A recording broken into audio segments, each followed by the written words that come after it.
تقریبا د 100 نه زیات جنگونو کې د مبارک شامل دی.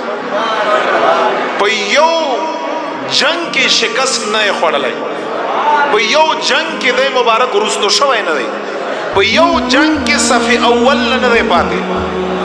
او د سره مبارک سره د متعلق راځي نبی علیہ الصلوۃ والسلام ویختان مبارکان ور سره هغه ور سره د جهاد په هغه ټوپۍ کې په جهاد هغه ټوپۍ کې به نبی علیہ السلام ویختان اخودیو.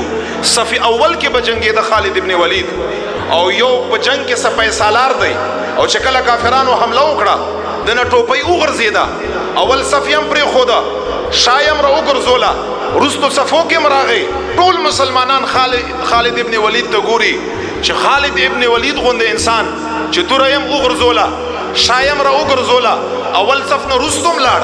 دا څه وشو په خالد ابن ولید باندې؟ کمانډران رااله، صحابه رااله، مجاهدین رااله، قربان پتا سو باندې څه وشو؟ تاسو خو یو تاریخ دی. ورته فرمایي چې ما په سر باندې یو ټوپۍ ده د جنگ والا او تاسو ته پته نشته په هغه ټوپۍ کې ویختان مبارکان د رسول الله دی. په هر جهاد کې ما په سر باندې پرته دی. تاسو سې چې خالد ابن ولید تکړه دی، خالد ابن ولید شجاع دی؟ نه، دا ټول خیر او برکت ما سره رسول الله مبارک د موي مبارک دی. ورته فرمایي هغه ټوپۍ ګورم، هغه ټوپۍ او کته چې تا جهاد نه مخ واړاو والله که مونږ تاسو شکستم خورو کنه زه هغه ټوپۍ ګورم ابا خامرخه را اخلم چې څو پورې زما هغه ټوپۍ په سر باندې نه خالد ابن ولید جهاد نشي ګټلای.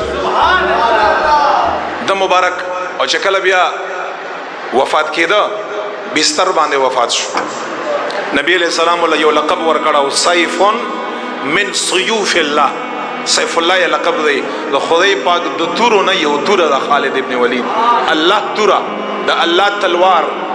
د مبارک فرمایي چې زما په بدن کې یوم داسې ځای نه و چې هغې ته زخم نه رسېدلی اسلام دپاره، یوم داسې ځای زما په بدن کې نه و چې هغې ته زخم تکلیف نه رسېدلی. زه حیران یم چې خدای پاک ما ته شهادت میلاو نه شو، زه شهید نه شوم. دا شهادت مرتبه ډېره غټه ده، ما زه بې لایق نه وم. فریاد کزاری کا په بستر باندې د مرګ په بستر باندې پروت اخرنه حالات دي. عاطفي आवाज ورته وشو، ورته فرمایي خالد ابن ولید رضی الله عنه ته د شهداو په صف کې قیامت په ورځ به شهداو کې را پاسې صرف په جهادونو کې مړ نشوي، شهید نشوي. وجه دا ده چې ته توره یو د رب توره هیڅوک نشي ماتولی. دغه خالد ابن ولید رضی الله تعالی عنہ چې ایمان راوړو کومه میاشت وا؟ سفر المظفر. دغه میاشت وا اتم کال د هجرت مبارک. عمرو ابن عاص ایمان راوړی دغه سفر المظفر میاشت. عثمان ابن طلحه راوړی سفر المظفر میاشت اتم کال د هجرت.